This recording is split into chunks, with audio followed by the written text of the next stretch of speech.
মা আওকাদাত ফি আবিয়াতে রাসূলিল্লাহ নারুন, নবীর একজন বিবির ঘরেও আগুন জ্বলে নাই। আল্লাহর নবীর স্ত্রী আয়েশা একদিন বলছিলেন নবীকে, পিঠে হাত বুলাইয়া, ইয়া রাসূলুল্লাহ, স্বামী আপনার পিঠ ছিদ্র ছিদ্র কেন?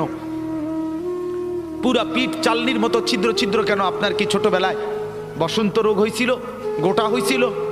আল্লাহর নবী চোখের পানি ফেলে বলছে, আয়েশা তুমি জানো না আমার এই পবিত্র দেহে তো কোনোদিন মশাও বসে না, মাছিও বসে না, পোকা বসবে কেমনে? আমার পবিত্র দেহে তো হাঁটলে মেশকের গ্রান বের হয়, আমার পেশাব পায়খানাও তো কোনোদিন জমিনের উপরে 1 সেকেন্ড থাকে না, মাটি ফাঁক করে ভেতরে নিয়ে যায়, সেই আমার গায়ে গোটা হবে কেন? আয়েশা এগুলো আমার তায়েফের পাথরের আঘাতের রক্তের দাগ।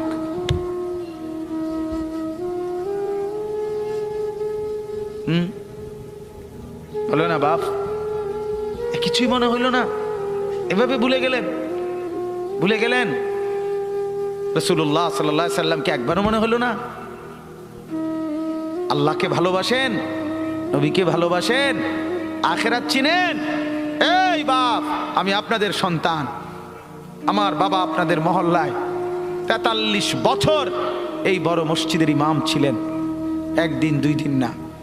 আমি এই মাটিতে বড় হওয়া ছেলে, এই প্রাইমারি স্কুলের ছেলে, এখানেই বড় হয়েছি। এরা সব আমার আপনজন।